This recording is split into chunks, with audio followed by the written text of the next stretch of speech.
Hello guys, ayan.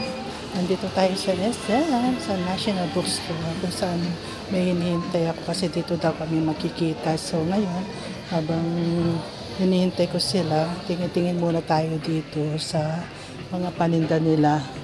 Yan, nandito tayo sa SM, sa National Bookstore. Kasi malapit lang sa entrance, so dito yung pinag-usapan namin para madaling makita kami. So on the way na daw sila, so ito kararating ko lang. So ngayon tumitingin-tingin ako sa mga books. Ayan, nandito ako ngayon guys sa National Bookstore. Yan. Lumabas muna ako kasi maganda na nandito, medyo mas presko dito sa labas dito. Kaya dito na lang ako maghihintay. So malapit lang naman sila, on the way naman sila. Kaya nakapag-message na rin yung pamangkin ko na anak ko na on the way na sila. Kaya yung dito na lang ako maghintay dito sa labas na harap ng National Bookstore. Ayan, kung nakikita nyo, yan, nandito ako sa malapit sa entrance. Dito kami magkikita-kita. Ang ganda na dito para madali nila ako makita dito. So, doon lumabas na ako. So ngayon, nandito tayo sa harap ng National Bookstore. Kaharap niya is Red Ribbon. Nakikita mo Red Ribbon na mag-birthday pa naman ako bukas. Salamat naman at may magbibigay sa akin ng cake at magluluto ng pansit sa akin. Kaya happy naman ako. At syempre, ipapasalamat ako kaya ako nandito kasi may maglilibre sa akin. Iti-treat down nila ako. Kaya yan, kasi nga Sunday dahil bukas may pasok.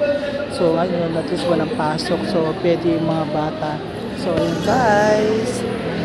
Nandito na kami sa SM Pampanga. Dito kami kakain ngayon. Sobrang daming tao dahil Sunday ngayon.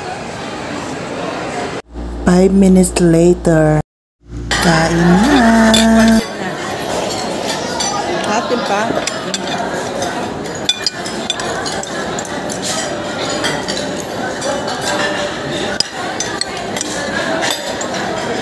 Ang sarap ng pagkain nila.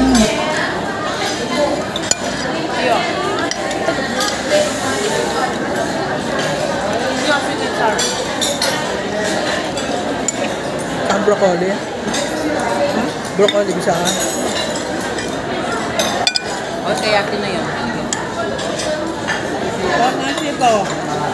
Tingin mo na yan. Ating pandara. Yes! Yung kami pa. Pagsak siya po.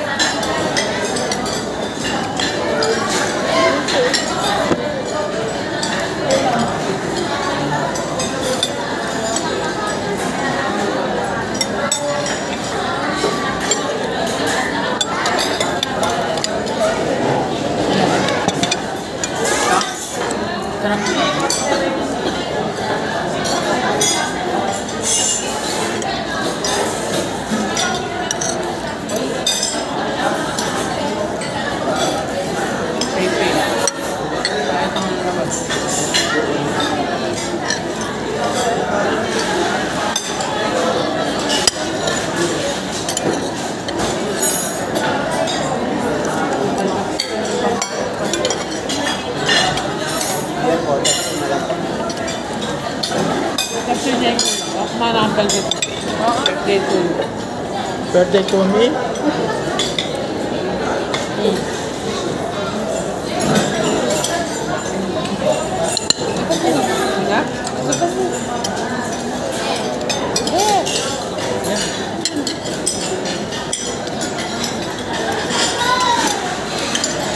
Ito, yan.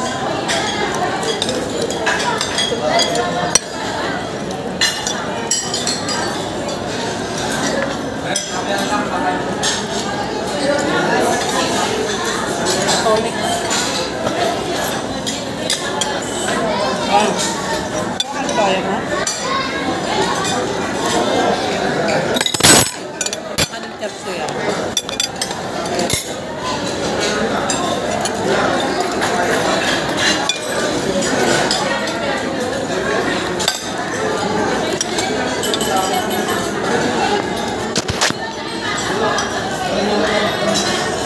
Kaya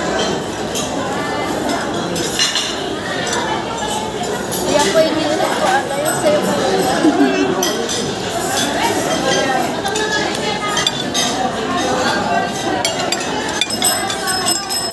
Anin pa tira. Bye everyone!